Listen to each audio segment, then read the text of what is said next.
Assalamualaikum warahmatullahi wabarakatuh. Kembali lagi dalam video saya. Kali ini saya mau membacakan isi dari bukunya, kumpulannya Mimpi-Mimpi Muhammad Qasim, cetakan terbaru di tahun 2021. Saksikan sampai akhir ya.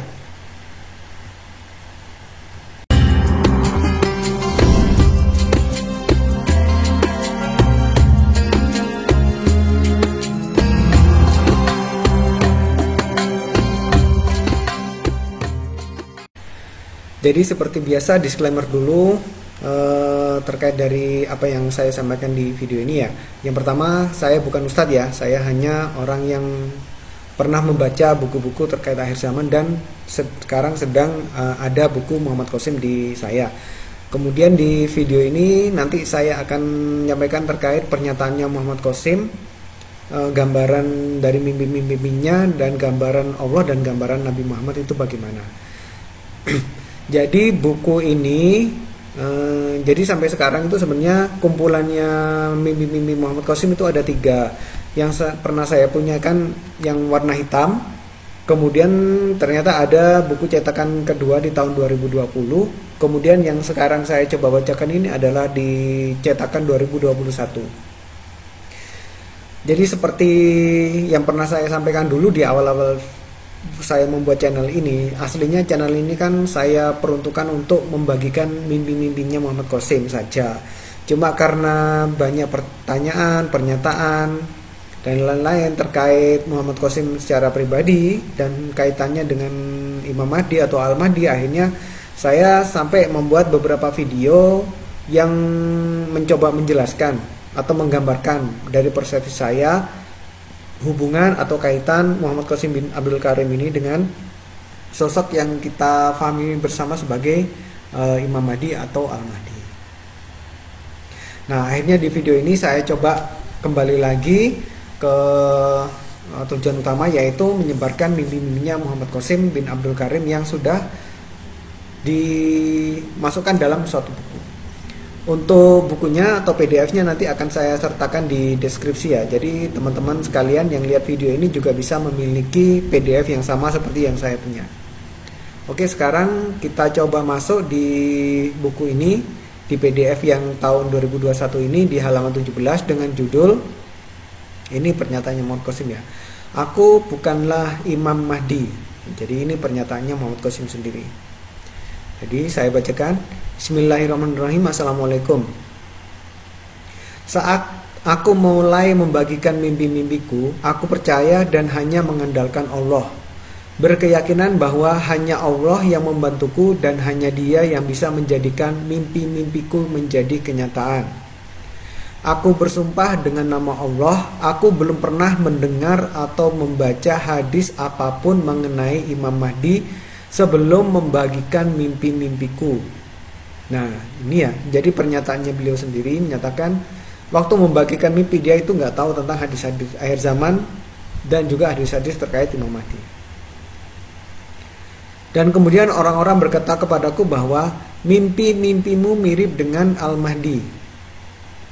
Aku menghormati Al-Mahdi, namun mimpi-mimpiku tidak ada hubungannya dengannya, katanya. Hal ini hanya dikarenakan bahwa dia tidak diperlihatkan kepadaku atau tidak disebutkan di mana saja dalam mimpiku.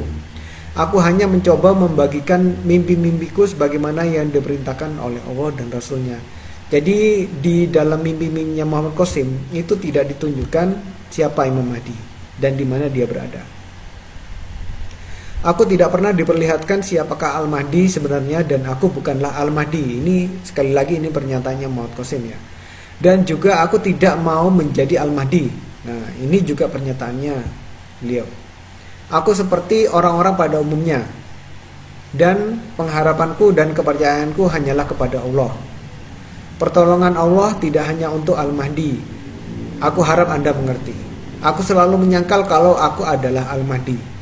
Dan aku juga tidak ingin menjadi Mahdi karena Allah dan Muhammad bersamaku. Aku tidak membutuhkan apapun selain Allah untuk meraih keberhasilan. Dan hanya Allah yang bisa merubah mimpi-mimpiku menjadi kenyataan. bukan Imam Mahdi. Aku hanya berharap dan percaya hanya kepada Allah. Dan pertolongan Allah serta rahmatnya adalah untuk semua ciptaannya, dan bukan hanya untuk Al-Mahdi. Aku 100% hanyalah seorang pria yang biasa-biasa saja, dan benar-benar tidak ada yang lebih dari itu. Aku hanya mencoba untuk membagikan mimpi-mimpiku, dan itu semua yang aku lakukan. Aku tidak mengaku menjadi apapun, dan aku juga tidak akan pernah mengaku sebagai apapun. Jadi aku harap itu sudah jelas semua. Jadi di sini teman-teman bisa tahu, jadi dari pernyataannya beliau tidak pernah diperlihatkan siapa itu Imam Mahdi. Beliau juga tidak mengaku sebagai Imam Mahdi, beliau juga tidak mengaku sebagai Al-Mahdi, dan beliau tidak mau menjadi Al-Mahdi. Itu. Dan memang akan diislah oleh Allah dalam waktu 1 malam. Maksudnya diislah itu apa? Ya dari yang sebelumnya tidak tahu apa-apa jadi tahu, yang sebelumnya tidak bisa memimpin jadi bisa memimpin, yang sebelumnya mungkin banyak dosa atau apa, ya namanya manusia biasa kan, maklum lah. Akhirnya kan diislah. Diislah itu maksudnya ada yang menyatakan kalau diislah itu maksudnya ya diampuni dosanya, diperbaiki dalam waktu 1 malam. Dan kata-kata 1 malam sebenarnya di hadis ini diislah atau diperbaiki dalam 1 malam itu ya sesuai dengan Muhammad Qasim loh. Kenapa kok sesuai? Ya karena selama ini Muhammad Qasim itu mendapat perintah atau mendapat wejangan, mendapat nasihat itu kan dari mimpi. Mimpinya kapan? Biasa kita alami mimpi itu kapan? Kalau enggak di waktu malam hari kan. Jadi kalau misalnya bahasanya diislah dalam waktu 1 malam, berarti kan ada 1 malam nanti di mana Muhammad Qasim ini akhirnya mungkin ya disuruh atau diperbaiki atau entah gimana caranya Allah itu lewat mimpinya, seperti yang dia alami selama ini. Dia selama ini kan mengalami mimpi hingga akhirnya pada waktu pembayatan mungkin dia juga akan mengalami 1 mimpi. Dan dengan mimpinya itu akhirnya dia itu mau menjadi Al-Mahdi, Imam Mahdi, mau jadi Imam Mahdi dan menjadi pemimpin umat Islam seluruh dunia. Itu sih menurut saya kesesuaiannya. Oke, kita coba lanjut ke yang berikutnya ya. Yang berikutnya saya mundur ke halaman 12. Oke, ini di halaman 12 dengan judul uraian dan gambaran mimpi-mimpi secara menyeluruh. Saya bacakan ya. Bismillahirrahmanirrahim. Assalamualaikum. Seluruh mimpi-mimpiku sangatlah jelas, seolah-olah mimpi-mimpi tersebut seperti sedang terjadi di dunia nyata.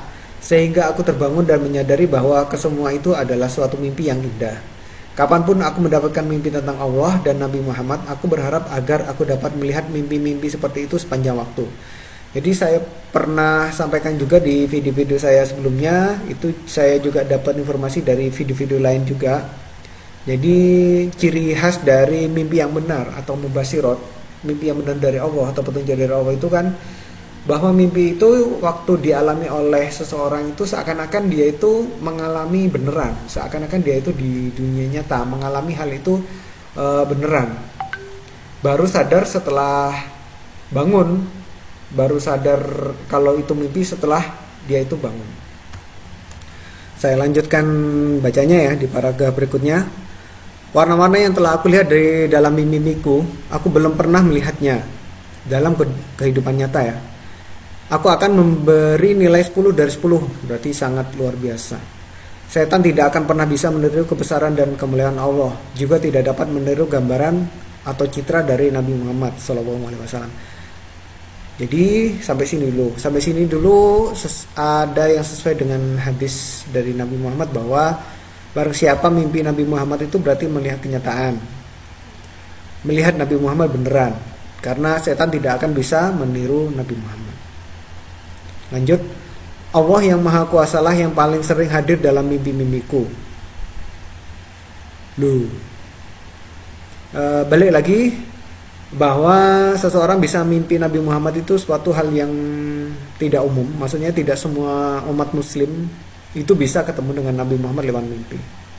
Kadang butuh istilahnya amal-amal tertentu supaya bisa ketemu dengan Nabi Muhammad. Misalnya sholawat, sering baca sholawat, mungkin sehari sampai 100 kali gitu, atau sehari sampai 1000 kali, itu baru mungkin ya, baru ketemu dengan Nabi Muhammad. Nah kok ini Muhammad Qasim ini mengaku ketemu dengan Nabi Muhammad itu sampai ratusan kali. Nah kok di sini disampaikan lagi bahwa malah ketemu dengan Allahnya itu lebih sering daripada mimpi Nabi Muhammad. Aku tidak pernah melihat zat Allah dengan mata kepalaku di dalam mimpi-mimpiku. Aku hanya merasakan bahwa Allah di atas Arsyil Azim dan aku akan mendengar suaranya di balik suatu tabir. Nah, ini sesuai lagi kan? Kan tidak bisa kita melihat Allah itu kalau tidak di balik tabir. Suaranya terkadang turun dari langit atau aku akan melihat cahaya yang luar biasa. Terkadang suatu suara yang sangat luar biasa akan datang dari cahaya yang amat mengagumkan. Setiap kali aku menyaksikan cahaya dari Allah, kedua mataku terpana. Cahaya tersebut mustahil untuk digambarkan. Aku tidak bermaksud untuk mengatakan bahwa cahaya tersebut merupakan Allah, melainkan cahaya Allah adalah semacam cahaya dengan suatu kemegahan yang mana Allah telah ciptakan. Allah adalah jauh melampaui segala sesuatu untuk digolongkan sebagai suatu cahaya, dan Dia adalah sang pencipta cahaya. Dan tidak mungkin kan seseorang pencipta itu sama dengan apa yang diciptakan, kan tidak mungkin. Pasti yang menciptakan cahaya itu pasti lebih hebat daripada cahaya itu sendiri. Berarti cahayanya Allah itu jauh melebihi apa yang dapat kita bayangkan. Suara Allah juga bukan main sangat mengagumkan. Suara tersebut terasa berisi begitu banyak rahmat dan kesucian yang jauh melampaui penjelasan dalam kata-kata. Sangat sulit digambarkan dalam kata-kata. Dalam mimpi-mimpiku, suara Allah memiliki keagungan yang jauh melampaui suara manusia manapun. Suara tersebut tidak memiliki kelemahan, kehabisan nafas tatkala berbicara. Ini perbedaan cara Allah menyampaikan sesuatu dengan makhluknya ya. Kalau seperti kita ngomong pasti akan butuh untuk bernafas. Kalau Allah enggak. Ya, karena Allah adalah pencipta segala makhluknya, pasti akan berbeda. Laisa kamitslihi syai'un. Dalam setiap mimpi aku merasakan bahwa Allah lebih dekat denganku dibandingkan dengan bagian depan dari otakku serta pembuluh darah di leherku. Sesuai lagi kan? Allah tidak pernah berbicara keras denganku. Dia juga tidak pernah menaikkan suaranya dalam kemarahan atau berbicara kepadaku dengan cara marah. Allah selalu berbicara denganku dengan begitu lembut dan penuh kedamaian. Meskipun aku berbuat dosa yang tidak terhitung setiap hari, ya sama sebagai seorang manusia biasa pasti akan berbuat dosa ya. Allah dan Nabi Muhammad tidak pernah memaksaku untuk mengikuti bimbingan-bimbingan mereka. Itulah mengapa aku mencintai Allah dan Nabi Muhammad melebihi segalanya. Agak heran ya sebenarnya di sini. Kalau memang benar seperti ini ya, berarti kan Allah dan Nabi Muhammad itu kan sangat bijaksana sekali ya. Karena Allah itu Maha Pengampun. Kalau menurut saya sih jawabannya dari sini kenapa seperti ini ya, karena Allah itu Maha Pengampun dan rahmat Allah itu mendahului daripada azabnya. Maka ya luar biasa sekali. Jadi tidak boleh berputus asa bagi para pendosa seperti kita. Insya Allah suatu saat nanti Allah bisa mengampuni dosa-dosa kita. Amin. Allah dan Nabi Muhammad berbicara denganku dalam bahasa Urdu. Ini adalah bahasa utamaku. Aku bersaksi bahwa tidak ada Tuhan selain Allah dan Nabi Muhammad adalah Nabi dan utusan terakhirnya. Dan aku hanyalah bagian dari umat Nabi Muhammad SAW. Aku bersaksi bahwa laknat Allah atas para pendusta. Sampai di sini dulu. Saya coba menyampaikan bahwa saya waktu itu pernah melihat suatu video terkait Urdu ini ya. Suatu video. Di video itu kalau tidak salah sih ya, dia itu juga mimpi bertemu dengan Nabi Muhammad. Di mana di dalam mimpi ketemu Nabi Muhammad itu, si pemimpi ini diperlihatkan terkait siapa Imam Mahdi. Dilihatkan sekilas siapa Imam Mahdi. Dan dia setelah melihat mimpi tersebut, mimpi yang ada Nabi Muhammadnya dan mimpi di dalam mimpi itu ada Imam Mahdinya, dikatakan bahwa Imam Mahdi ini faham bahasa Arab kampung lah istilahnya. Bahasa Arab kampung, bukan bahasa Arab modern. Bukan bahasa Arab yang dipakai untuk resmi. Jadi bahasa Arab yang kampung. Kurang lebih seperti itulah, saya lupa kalimatnya gimana. Terus yang kedua adalah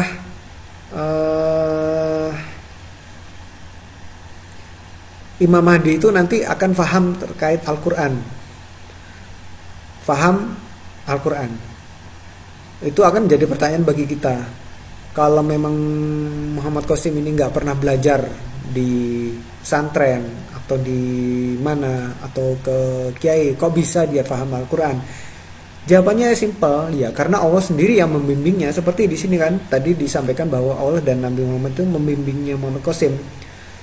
Ya meskipun Muhammad Qasim agak nakal ya, maksudnya sudah dibimbing seperti itu tapi masih nakal aja gitu. Jadi sesuai, lagi-lagi sesuai apa yang disampaikan Muhammad Qasim, sesuai dengan hadis dan sesuai dengan mimpi-mimpi lainnya. Mimpi-mimpi orang yang ketemu dengan Nabi Muhammad menyatakan bahwa Imam Mahdi begini dan begini itu cocok dengan Muhammad Qasim. Lanjut ya ke halaman 15 dengan judul Perawakan Rasulullah. Bismillahirrahmanirrahim. Assalamualaikum. Aku telah bertemu dan sebenar-benar Rasulullah yang sesungguhnya. Dengan sebenar-benar Rasulullah yang sesungguhnya lebih dari 300 kali. Mimpi dengan Nabi Muhammad lebih dari 300 kali. Umat muslim biasa belum tentu. Ini ketemu dengan Nabi Muhammad 300 kali. Dan tadi dinyatakan ketemu dengan Allah lebih banyak daripada dengan Nabi Muhammad. Itu gimana? Luar biasa. Aku tidak bisa menjelaskan kepada Anda seperti apakah wajah Nabi Muhammad, karena saat aku mendekat kepada beliau, kepalaku merendah karena rasa hormat. Begitu pula tatapanku, sebagaimana yang kita lakukan dalam sholat, nunduk. Alasan lainnya adalah wajah beliau selalu memancarkan cahaya yang membuat sulit untuk diketahui bentuk wajahnya. Tinggi Nabi Muhammad adalah sekitar 5 kaki dan 11 inch, sekitar 180,3 cm ya. Beliau memiliki tubuh yang sangat gagah. Nabi Muhammad berjalan di atas bumi dengan sangat baik dan lembut. Dan beliau menutup kepalanya dengan selai kain dan cahaya putih terpancar dari tubuh Nabi Muhammad. Seluruh tubuhku bersaksi bahwa ini adalah Rasulullah. Sampai sini juga ada kesesuaian dengan hadis. Kan kita disuruh kalau berjalan di atas bumi itu dengan lembut, tidak boleh gerusa-gerusu atau bahasa, tidak boleh dengan membanggakan diri, berjalan harus biasa dengan lemah lembut. Lagi-lagi sesuai kan dengan hadis. Saat aku menyambut beliau dengan berjabat tangan, kedua tanganku bersaksi bahwa ini adalah kedua tangan Rasulullah. Saat aku memeluknya, badanku bersaksi bahwa ini adalah hangat badannya Rasulullah, dan aku mendapatkan perasaan yang sangat riang dan gembira. Beliau berbicara dengan sangat lembut dan dengan sopan. Beliau menunjukkan kasih sayang yang terdalam dan memiliki cinta yang paling tidak dapat dijelaskan, seolah-olah beliau baru saja menemukan anak lelakinya yang telah lama hilang. Sampai sini ada kata-kata anak lelaki. Anak lelaki. Jadi ya sedikit terbersihlah bahwa Muhammad Qasim bin Abdul Karim ini adalah masih keturunannya Nabi Muhammad SAW. Beliau mendoakan umatnya dan menangis untuk mereka seperti tidak ada satupun yang pernah menangis seperti itu sebelumnya. Beliau akan terus mengatakan umatku, umatku, umatku. Balik lagi, sesuai lagi dengan hadis. Selalu yang dipikirkan adalah umatnya. Umati, umati, umati. Yang berarti kita umat muslim. Beliau sangat berduka atas umatnya dan selalu senantiasa membuat doa untuk orang-orang yang tersesat. Aku tidak bisa berkata-kata untuk kesedihan semacam itu. Aku tidak bisa berkata-kata untuk kesedihan semacam itu ya. Berarti care sekali, Nabi Muhammad care sekali. Jika Anda tahu, Anda tidak akan berhenti menangis apabila Anda pernah memikirkannya. Salah satu contohnya adalah beliau berjalan keliling kesana kemari dengan cemas, dan beliau akan memiliki begitu banyak harapan, energi dan semangat yang tinggi saat beliau akan menasihatkan apa saja kepadaku. Jadi itu yang bisa saya bacakan untuk video kali ini. Sekali lagi bagi teman-teman yang sudah kita bacakan bersama ini bisa jadi pembelajaran bagi kita semua, bahwa sebenarnya apa yang dirasakan oleh Muhammad Qasim bin Abdul Karim yang diperlihatkan dalam mimpinya beliau itu sesuai dengan hadis. Baik itu bagaimana cara bertemu dengan Allah, terus bagaimana Allah itu sebenarnya lebih dekat daripada urat nadi leher kita, bagaimana Allah itu sangat agung, bagaimana sebenarnya rahmat Allah itu mendahului daripada murkanya, dan bagaimana apa yang diperlihatkan dalam mimpinya terkait Nabi Muhammad itu juga sesuai dengan hadis, bahwa beliau itu jalan dengan anggun, Kemudian bahwa beliau itu sangat berwibawa dan sangat gagah. Itu penampakan fisik baik Allah dan Nabi Muhammad sesuai dengan hadis-hadis yang mungkin yang pernah kita baca. Itu aja mungkin dari saya terkait pembacaan dari bukunya Muhammad Qasim ini. Sekali lagi harapan saya semoga video ini bisa bermanfaat bagi semua. Seperti biasa, bagi yang belum subscribe silahkan subscribe ya, supaya nanti kalau ada video lagi teman-teman bisa melihatnya, dan bisa di share juga kalau memang teman-teman merasa bahwa video ini bermanfaat. Sekali lagi dari saya, itu harapan saya semoga Allah selalu memberikan jalan yang terbaik bagi kita semua. Kita selalu diberi rahmat oleh Allah Subhanahu wa taala, selalu diberikan kebaikan, dan kita bisa meniti jalan terbaik dari sekian banyak jalan yang ada di depan kita. Demikian dari saya, sekali lagi terima kasih atas perhatiannya. Wassalamualaikum warahmatullahi wabarakatuh.